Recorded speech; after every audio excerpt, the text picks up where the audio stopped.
Students, today I am going to discuss with you the Calvin cycle.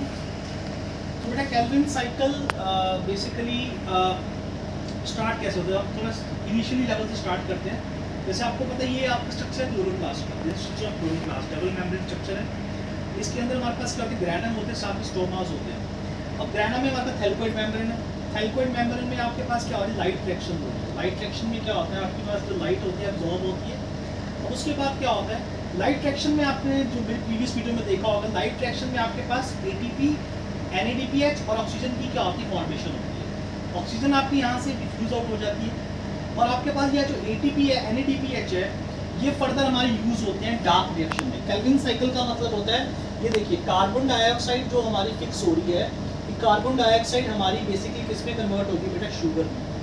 ठीक है. तो carbon dioxide की क्या होती है यहाँ पे? That is the reduction. तो कार्बन डाइऑक्साइड रिडक्शन कौन करवा रहा है? NADPH. और इसकी रिएक्शन के लिए हमें ATP चाहिए. ATP is provide by the light reaction. So basically these two cycles are interdependent upon each other. तो बेटा NADPH जहाँ जाता है ये कार्बन डाइऑक्साइड की क्या करवाता है? रिडक्शन करवाता है, फिर वापस ये NADP में कन्वर्ट हो जाता है. ATP यहाँ पे यूटिलाइज होकर फिर वापस ADP में आ जाता है. So by the end of this 6 Kelvin cycle we will get to 1 glucose molecule. So this is the basic introduction to the photosynthesis. That is the light reaction, this is the dark reaction. So बेटा जैसे आपको structure बताया था मैंने आपको, ये आपका double membrane structure है. This is double membrane structure and these are the basically the granum. ये ग्रैनम होते हैं. ये ग्रैनम आपके पास थैलेकोइड मेम्ब्रेन्स हैं. ठीक है.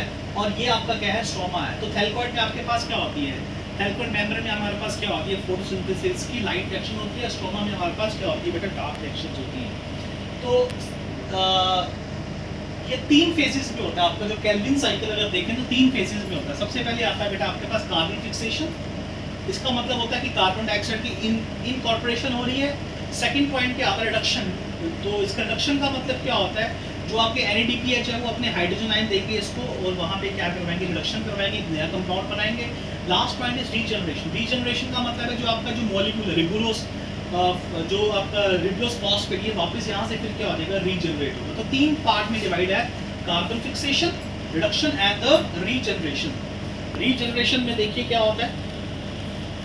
सबसे पहले आप देखिए, अगर इस साइकिल को बहुत ध्यान से देखेंगे आप तो इसको थोड़ा सा जूम करके दिखाएंगे आपको. कार्बन साइकिल, ये जो आपके पास कार्बन फिक्सेशन को सबसे पहले देखिए, ये कार्बन डाइऑक्साइड आ रहा है.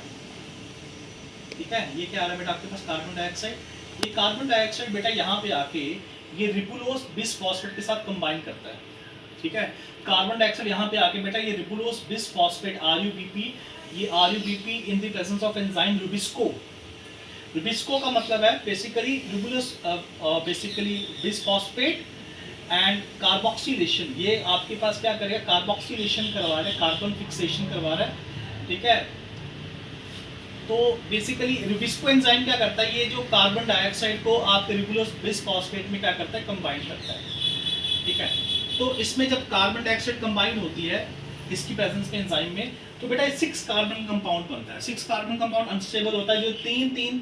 तो फिर ये 6 कार्बन कंपाउंड जो होता है वो 2 मॉलिक्यूल्स में ब्रेक होता है. 6 कार्बन कंपाउंड 2 मॉलिक्यूल में ब्रेक होगा और हर एक मॉलिक्यूल में 3-3 कार्बन होंगे. उनका नाम होगा बेटा 3-फॉस्फोग्लिसरेट. क्या नाम होगा बेटा? 3-फॉस्फोग्लिसरेट. तो यहाँ पे 2 मॉलिक्यूल्स बनेंगे 3-फॉस्फोग्लिसरेट के. मेरी बात समझ गई बेटा? तो कहने का मतलब रिबुलोस बिसफॉस्फेट कार्बन डाइऑक्साइड का कंबाइन हुआ. ये 5 कार्बन है, ये 1 कार्बन, 6 कार्बन बन गए. यहाँ पे 6 कार्बन बन गए. 6 कार्बन आपके टूट जाएंगे सेंटर से. 2 कंपाउंड बनेंगे 3-3 कार्बन. तो इसको बोलते हैं 3-फॉस्फोग्लिसरेट. एंजाइम कौन सी है? रिबिस्को. रिबुलोस बिसफॉस्फेट कार्बोक्सिलेशन. यहाँ इसको कार्बोक्सिलेज बोलते हैं, कार्बोक्सिलेशन भी बोलते हैं, कार्बोक्सिलेज एंजाइम बोलते हैं, क्योंकि ये कार्बन डाइऑक्साइड की क्या करवा रही है? इसमें एडिशन करवा रही है. अच्छा. उसके बाद ये देखिए, ये जो 3-फॉस्फोग्लिसरेट है यहाँ पे आपके ATP आएंगे, ATP मॉलिक्यूल्स आएंगे. वो क्या करेंगे? यहाँ पे एक फॉस्फेट देके वापस बेसिकली फॉस्फेट देके वापस ADP में क्या हो जाएंगे बेटा? कन्वर्ट हो जाएंगे. क्लियर. तो ये यहाँ पे क्या बन जाएगा? एक फॉस्फेट ऐड होगा तो यहाँ बन जाएगा 1,3-बिसफॉस्फोग्लिसरेट. क्योंकि 3 था, अब ATP ने एक और दे दिया तो क्या बन गया? 1,3-बिसफॉस्फोग्लिसरेट. ठीक है. अब 1,3-बिसफॉस्फोग्लिसरेट में आपके पास क्या है? NADPH आया. NADPH ने यहाँ पे दिया हाइड्रोजन. तो ये वाला जो फेज है ना, इसको बोलते हैं रिडक्शन फेज. ये बहुत इंपॉर्टेंट, क्योंकि देखो ना NADH ने इसको H दिया, एडिशन ऑफ हाइड्रोजन को बोलते हैं रिडक्शन बोलते हैं. तो यहाँ पे क्या हो? रिडक्शन. तो ये यहाँ पे क्या बन गया? ग्लिसरॉल्डिहाइड 3 फॉस्फेट क्या बन गया, ग्लिसरॉल्डिहाइड 3 फॉस्फेट। कितने मॉलिक्यूल्स यहाँ पे हैं, अगर आप एक कार्बन डाइऑक्साइड देंगे तो 2 मॉलिक्यूल यहाँ पे ग्लिसरॉल्डिहाइड 3 फॉस्फेट के बनेंगे। अब बेटा ग्लिसरॉल्डिहाइड 3 फॉस्फेट यहाँ से क्या करेगा, एक बेसिकली एक कार्बन को यहाँ पे क्या करेगा, लूज करेगा। यहाँ पे एक कार्बन को क्या करेगा, यहाँ से लूज करेगा। एक कार्बन को जब यहाँ पे लूज कर देगा तो पीछे क्या रह जाएगा आपके पास, 5 कार्बन रह जाएंगे फॉस्फेट वाले। क्या रह जाएंगे, 5 कार्बन ग्लिसरॉल्डिहाइड 3 फॉस्फेट दोनों कंबाइन होके बेसिकली ग्लिसरॉल्डिहाइड 3 फॉस्फेट एक कार्बन यहाँ पे क्या कर देगा, लूज कर देगा। उसके बाद क्या रह जाएंगे आपके पास 5 कार्बन रह जाएंगे बेटा।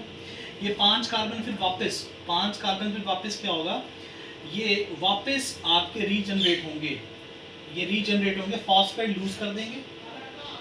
ठीक है, यहाँ पे बेटा ये आपके पास ये जो आपके पास सिंगल फॉस्फेट है, सिंगल फॉस्फेट है, ग्लिसरॉल्डिहाइड 3 फॉस्फेट जो है आपके पास 2 मॉलिक्यूल्स हैं। ये फर्दर क्या होंगे, यहाँ पे आपके पास क्या आएगा, एटीपी आएगा, यहाँ पे एटीपी आएगा, एक फॉस्फेट और दे देगा इसको, तो ये रीजनरेट करवा देगा इसको रिबुलोज बिसफॉस्फेट में। किसमें कन्वर्ट करवा देगा बेटा, रिबुलोज बिसफॉस्फेट में। तो इसको हम क्या बोलते हैं, रीजनरेशन। तो बहुत इजी प्रोसेस है, बहुत कंसेप्ट बहुत इजी है। सबसे पहले क्या फिक्सेशन, कार्बन डाइऑक्साइड ऐड करवा दी, रिबुलोज बिसफॉस्फेट में 6 कार्बन का बॉन्ड बन गया, 6 कार्बन टूट गया, दो कंपाउंड में 3 कार्बन के। अब पहला कंपाउंड यहाँ पे 3 कार्बन का बॉन्ड बनता है, तो इसको क्या बोलेंगे, C3 साइकिल। क्या बोलते हैं, C3 साइकिल। पहले में कितने कार्बन, 3 बन रहे, C3 साइकिल। उसके बाद एक क्या करता है, ये फॉस्फेट लेता है 1,3 बिसफॉस्फोग्लिसरेट। उसके बाद क्या होती है, इसकी रिडक्शन होती है। रिडक्शन के बाद ग्लिसरॉल्डिहाइड 3 फॉस्फेट एक कार्बन लूज कर देगा, पीछे 5 कार्बन रह जाएंगे। ठीक है, पीछे 5 कार्बन रह जाएंगे। 5 कार्बन क्या करेंगे, फिर वापस रीजनरेट हो जाएंगे रिबुलोज बिसफॉस्फेट। तो ये साइकिल आपका चलता रहेगा। अब पॉइंट ये आता है कि इसको C3 साइकिल क्यों बोला जाता है, क्योंकि पहला जो आपके पास कॉम्प्लेक्स कंपाउंड बनता है वो आपके पास 3 कार्बन कंपाउंड है, तो इसको बोलते हैं C3 साइकिल, डार्क रिएक्शन भी बोलते हैं। चलिए इसको अब डिटेल में डिस्कस करते हैं। सबसे पहले देखिए, कार्बन डाइऑक्साइड प्लस 1,5 रिबुलोज, ये आपके पास बिसफॉस्फेट है। ठीक है, ये क्या बनाते हैं, शॉर्ट, मैंने बताया था 6 कार्बन कंपाउंड बनाएंगे, बट वो अनस्टेबल होगा, टूट जाएगा। तो 6 मॉलिक्यूल्स स्प्लिट इनटू 3 मॉलिक्यूल्स। ठीक है, ये जो ये हो गए, ये क्या हो जाएंगे, स्प्लिट हो जाएंगे। रिएक्शन सिंथेसिस एंजाइम कौन सी है, रिबिस्को। एनर्जी यहाँ पे क्या हो रही है, एब्जॉर्ब हो रही है। एनर्जी यहाँ पे आपकी एब्जॉर्ब हो रही है। अच्छा, रिबुलोज बिसफॉस्फेट कार्बोक्सिलेज। अब बेटा ये 2 एंजाइम होती है, रिबुलोज रिबिस्को 2 एंजाइम है, कार्बोक्सिलेज और ऑक्सीजनेज की एंजाइम है। कार्बोक्सिलेज और oxygenase, ribulose bisphosphate carboxylase slash oxygenase. तो मान लीजिए कभी आपको जब ये केल्विन साइकिल चलाना है तो कार्बोक्सिलेज होगा, कभी आपको क्या करना है, इसके बाद 2 एक्टिविटीज होती है रिबिस्को एंजाइम में, कार्बोक्सिलेज एक्टिविटी शो करता है, ऑक्सीजन एक्टिविटी भी शो करता है। बेटा कभी आपको केल्विन साइकिल चलाना है तो ये कार्बन डाइऑक्साइड ऐड करवाने में हेल्प करेगा, उस केस में कार्बोक्सिलेज एंजाइम हेल्प करेगी। कभी आपको रेस्पिरेशन करवानी है, मान लो प्लांट को रेस्पिरेशन करवानी, कार्बन डाइऑक्साइड कंटेंट कम है प्लांट पे, अब रेस्पिरेशन करवानी है, तो इसका मतलब रेस्पिरेशन का मतलब एडिशन ऑफ ऑक्सीजन। उसमें आपके पास ये वाले एंजाइम का कौन सा पार्ट हेल्प करेगा, ऑक्सीजनेज। मेरी बात समझ गए, इसकी 2 एक्टिविटीज हैं, कार्बोक्सिलेज एंड ऑक्सीजनेज। ये कार्बोक्सिलेज C3 साइकिल में हेल्प करता है, ऑक्सीजनेज आपकी फोटो रेस्पिरेशन में हेल्प करता है। लार्ज लो रिएक्टिंग एंजाइम है। Most enzyme process 100 reaction per second, 1000 reaction per second. Rubisco process 3 reaction per second. Plant need large amount of Rubisco for the Calvin cycle, half the protein in the leaf, most abundant protein on the earth. तो बेटा ये plant को large molecule चाहिए रिबिस्को के for the synthesis. अच्छा, ये second point क्या आता है आपका, रिडक्शन। देखिए रिडक्शन आपको मैंने बता ही दिया, 1,3 बिसफॉस्फोग्लिसरेट आपका ग्लिसरॉल्डिहाइड 3 फॉस्फेट में कन्वर्ट हो रहा है, इसको बोलेंगे रिडक्शन प्रोसेस बोलेंगे। यहाँ पे एटीपी क्या हो रहा है, एटीपी यहाँ पे फिर से हमारे पास ATP phosphorylate 3 carbon molecules, reaction type is phosphorylation.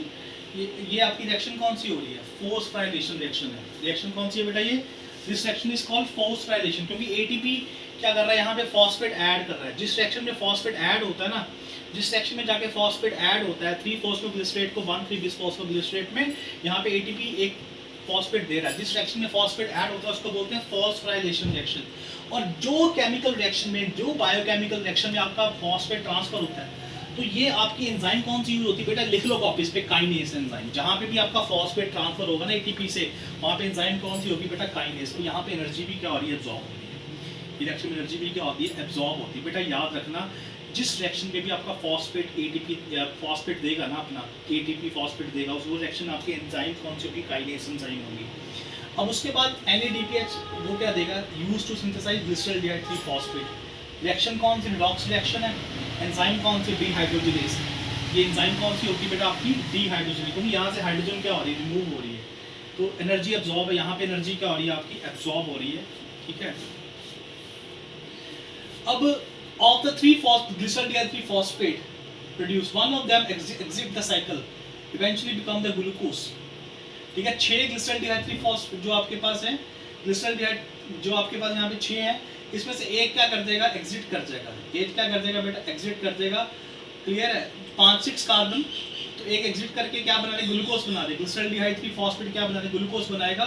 और बाकी जो 5 हैं वापस किस में कन्वर्ट हो जाएंगे, वापस वो कन्वर्ट हो जाएंगे बेटा, वो वापस दे regenerate back into the ribulose bisphosphate, ठीक है। ये देखिए आपके पास वापस वो आपके पास रिबुलोज बिसफॉस्फेट में कन्वर्ट हो जाएंगे, ठीक है। इस प्रोसेस पे ATP आपकी क्या होगी, यूटिलाइज होगी। रिएक्शन आपकी क्या है, एंजाइम क्या है, सिंथेस है, क्योंकि यहाँ पे रिबुलोज बिसफॉस्फेट बन रहा है, तो एंजाइम कौन सी, सिंथेस एंजाइम होगी। अब application to the adaptation to limitation, ये फोटो रेस्पिरेशन लिमिटेशन क्या है, C3 प्लांट में adaptation to hot arid condition है, ठीक है। फोटो रेस्पिरेशन लिमिटेशन है C3 प्लांट में, अडेप्टेशन टू, अगर आप हॉट कंडीशन में देखते हो C4 प्लांट आपका काम करता है। बेटा plant whose first organic that product of the carbon fixation is 3 carbon compound, उसको बोलते हैं C3 plant. C3 plant undergo photosynthesis as described. C3 plant में अगर आप देखें, आप C3 प्लांट में stomatas are open during the day and closed at the night. What happened to stomata in the hot and region? तो जो C3 plant में stomata आपके बेटा ओपन रहते हैं दिन के समय में, रात के समय में ये क्या रहते हैं, बंद रहते हैं।